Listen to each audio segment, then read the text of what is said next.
Hello friends, I am Anita Shokan and today we are discussing about our topic collection of secondary data।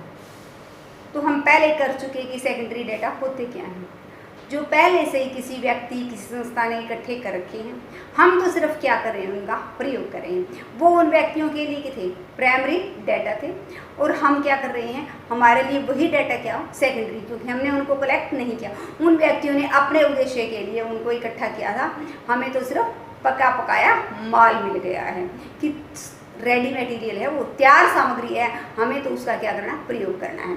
तो जिस प्रकार से news पढ़ रहे हैं, न्यूज़पेपर हमारे आगे है, हमने कोई डाटा पढ़ा है, वो हमारे लिए क्या, हमने थोड़ी, न्यूज़पेपर ने जिस व्यक्ति ने वो पब्लिश करवाया है, हमें तो सिर्फ मिल गया। बुक्स पढ़ते हैं, बुक्स के अनेक पेज पर क्या होता है, कोई डाटा होता है, हम उसको पढ़ लेते हैं कि पंचवर्षीय योजनाओं के बारे में हमें पता चलता है। कैसे पता, हमने थोड़ी कलेक्ट किया था कि किस पंचवर्षीय योजना में क्या हुआ, कितना खर्च हुआ, वो क्या होते हैं डाटा बुक्स में है, हम वहाँ से पढ़ लेते, तो हमारे लिए क्या है, वो सेकेंडरी डाटा है। उसी प्रकार से टीवी पर बैठे हैं, कितने कोरोना के मरीज हैं, किस कहाँ पर कितना हुआ, क्या हुआ, ये सारी बातें हमें क्या है, हमें तो टीवी से खबरों से पता चल गया कि इस शहर में इतने, हमने वो कलेक्ट नहीं की। तो जो सामग्री पहले से कलेक्टेड है, हम जिसका सिर्फ प्रयोग करें कि चावल रेडी है, हमने नहीं बनाई ना हमने देखा, हमें तो सिर्फ वो क्या है, खाना है, सर्व किए गए हैं, तो वो तैयार सामग्री है जो सिर्फ हमें क्या करनी है, प्रयोग करनी है, वो हमारे क्या होते हैं, सेकेंडरी डाटा है। अब इनको कलेक्ट कहाँ से करें, हमने कहा ना न्यूज़पेपर पढ़ लिया, कोई पत्रिका में पढ़ लिया, हमने टीवी पर देख लिया, तो वो इसके क्या हैं, सोर्सेज हैं। तो इसको एक हम ऑफिशियल लैंग्वेज में पढ़ते हैं कि क्या क्या इसके सोर्सेज हैं।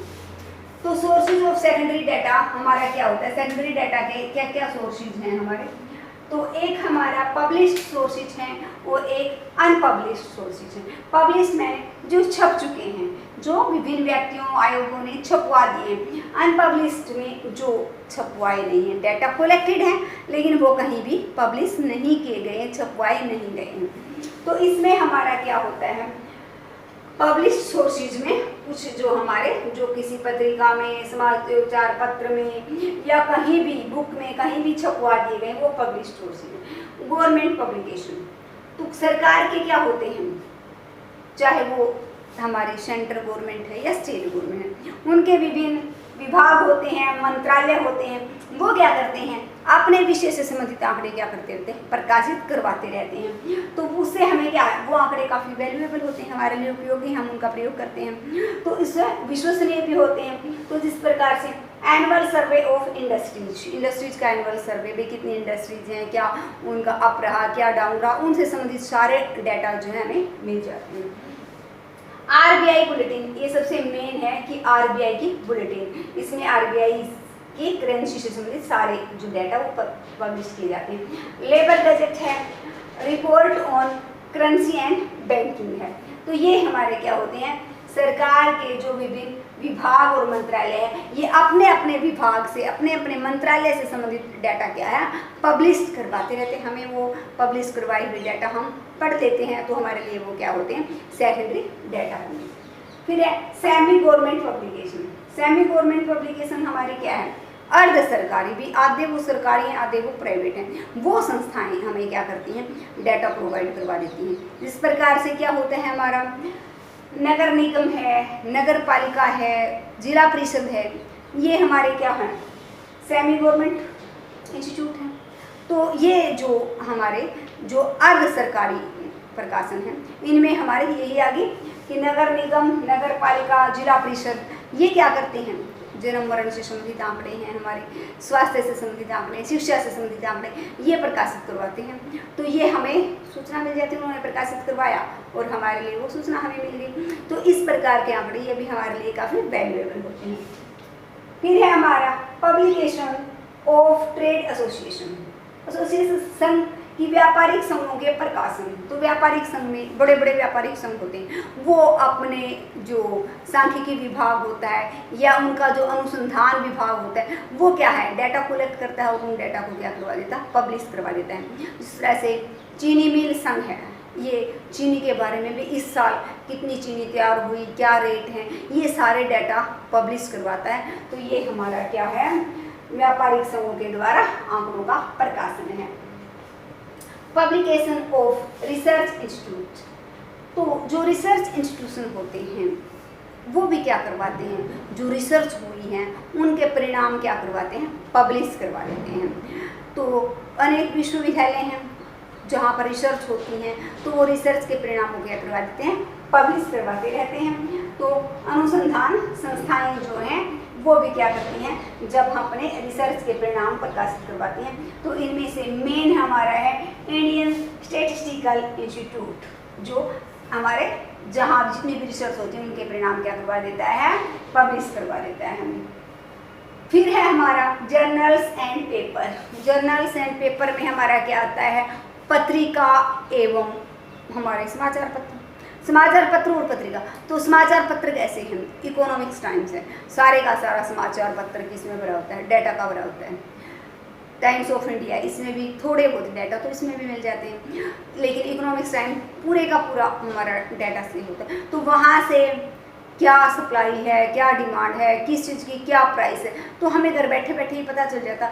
कोई अभी देख लें, हम देखते हैं कि किस का क्या रेट है, ये हमें जानना है, तो ये अखबार हमें बता देते हैं नॉर्मली कि किस चीज़ का क्या रेट है।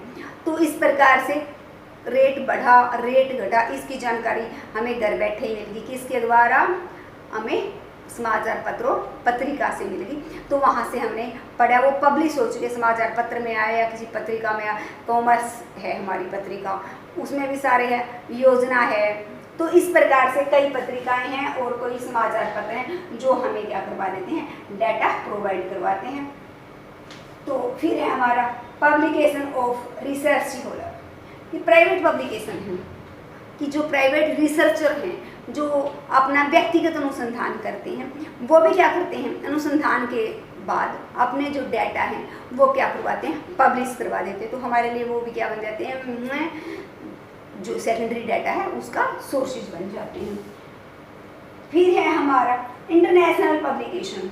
इंटरनेशनल पब्लिकेशन, अंतर्राष्ट्रीय संस्थाएं, जो पूरी दुनिया की संस्थाएं हैं वो भी क्या करवाती हैं, डाटा को पब्लिश करवा देती हैं।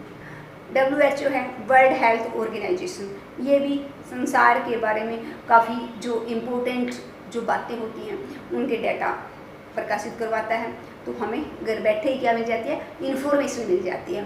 WTO है, वर्ल्ड ट्रेड ऑर्गेनाइजेशन, ये कितने देश हैं, क्या क्या किस देश की पॉलिसी है, ये सारी प्रकाशित करवाता रहता है। वर्ल्ड बैंक है कि संसार का जो बैंक है ये अपने जो विभिन्न देशों किसके ऊपर कितना किसको लोन दिया गया है, क्या किसका उसके अंदर जमा का हिस्सा, ये सारे उसमें पब्लिश होते रहते हैं। उस प्रकार से इंटरनेशनल मॉनेटरी फंड है, ये जो अंतर्राष्ट्रीय संस्थाएं हैं, UNO है, तो जो किसी एक देश की नहीं बल्कि पूरी दुनिया की हैं, ये भी पूरी दुनिया से संबंधित डाटा को क्या करवाती हैं, पब्लिश करवाती हैं। और हमें घर बैठे ही क्या है, कुछ बगैर हाथ पैर हिलाए तैयार सामग्री मिल जाती है।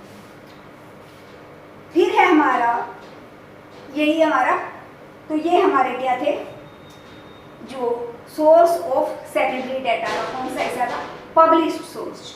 अब है हमारा अनपब्लिश्ड सोर्सेज। बहुत सारे डाटा से होते हैं जो सरकारी संस्थाएं हैं, गैर सरकारी संस्थाएं, जिन्होंने डाटा को कलेक्ट तो कर रखा है लेकिन कहीं भी पब्लिश नहीं करवाया।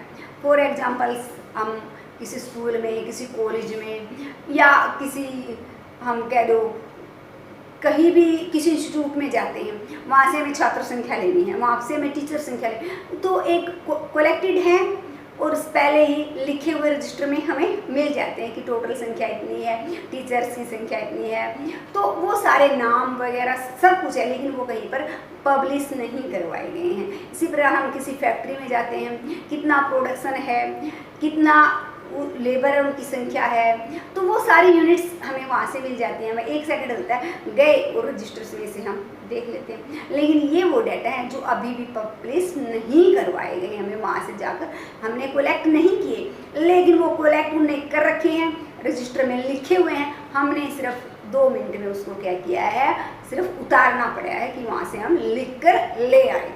तो ये हमारे थे कलेक्शन ऑफ सेकेंडरी डाटा के सोर्सेज। अब है हमारा precautions in the use of secondary data. इस सेकेंडरी डाटा का यूज करें तो क्या सावधानियां रखनी चाहिए। देखो, जब कोई वस्तु हम खुद तैयार करते हैं, हमें पता है कि हमने कैसे तैयार की है, कितनी शुद्धता के साथ तैयार की है, तो हम उसको आंख बंद करके क्या कर सकते हैं, प्रयोग कर सकते हैं, क्योंकि हमें पता है कितनी रिलायबल है हमारे लिए चीज़।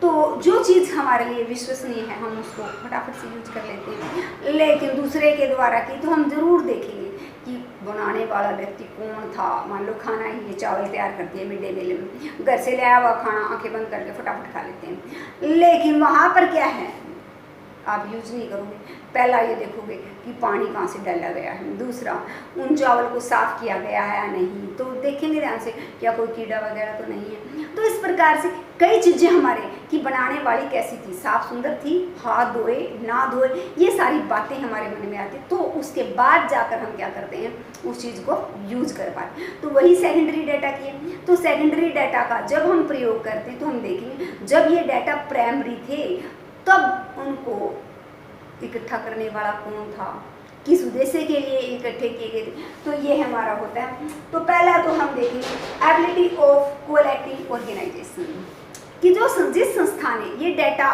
कोलेक्ट किया उसकी एबिलिटी क्या थी, कि वो कौन सी संस्था थी, क्या वो सरकारी संस्था थी, क्या वो प्राइवेट संस्था थी, क्या वो जिस संस्था ने वो इकट्ठे किए थे वो योग्य व्यक्ति थे, क्या वो ईमानदार संस्था है जिसने इकट्ठा किया। हमें कई बार क्या होता है, ये लगता है कि ये व्यक्ति ईमानदार है, तो हमें उसकी बात पर क्या है, आंख बंद करके विश्वास कर लेते हैं कि इसने कहा तो ज़रूर ठीक होगा। लेकिन कोई गपोड़ी सा हो, हमें पता है कि ये इन्फॉर्मेशन इसने दी है, तो हम विश्वास नहीं करते, क्योंकि हमें पता है ये झूठ बोल सकता है, कोई कल्पना भी इसकी हो सकती है, क्योंकि तो यहाँ भी हम यही देखेंगे कि इकट्ठा करने वाले व्यक्ति कौन से थे, वो क्या वो हमारी ईमानदार संस्था थी जिसने इकट्ठा किया, क्या उसका नाम था पहले से। तो यदि हमें लगता है कि कोई विश्वसनीय व्यक्ति था, विश्वसनीय संस्था थी जिसने डाटा कोलेक्ट किए हैं, तो हम उसका प्रयोग कर सकते हैं। यदि लगता है कि ये तो ऐसे ही था कि कोई प्राइवेट संस्था थी जिसका कोई वजूद ही नहीं था, उसने डाटा कलेक्ट किए थे, तो हम उन डाटा को प्रयोग करने से पहले बहुत ही सावधानी बरतेंगे कि उनको हम क्या करके देखेंगे, पहले उनका परीक्षण करके देखेंगे कि ये ठीक है भी या नहीं। फिर हमारा इसमें है ऑब्जेक्टिव एंड स्कोप, कि ऑब्जेक्टिव क्या थे उसके, कि उद्देश्य क्या थे।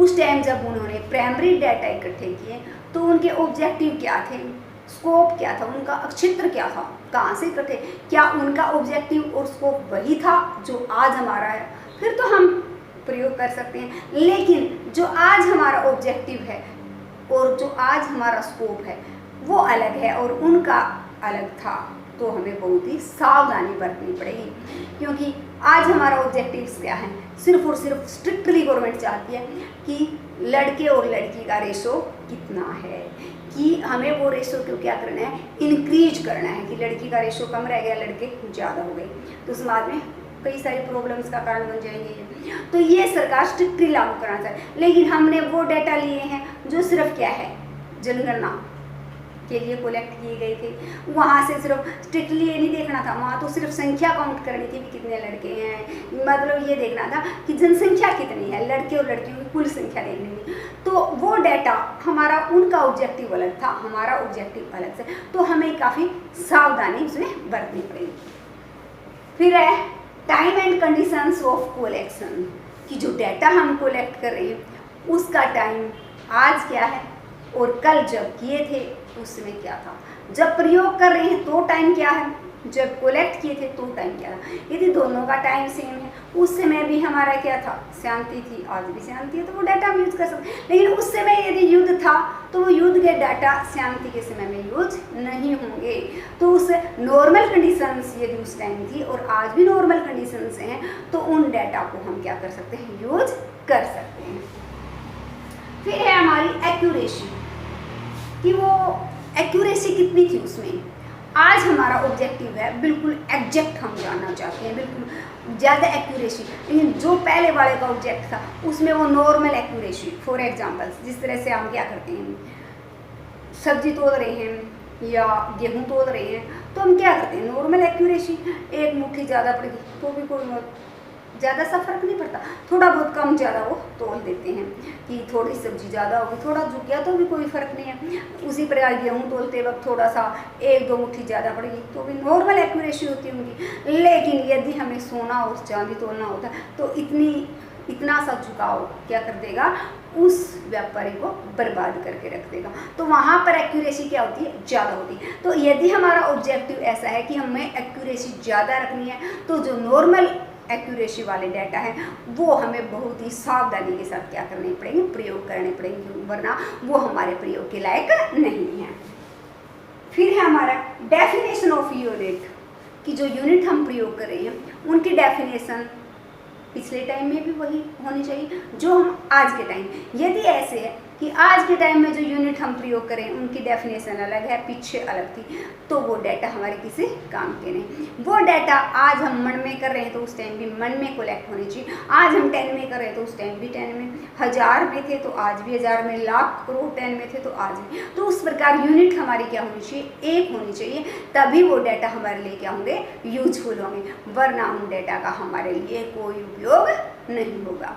तो students, like, share and comment on my video and subscribe my channel.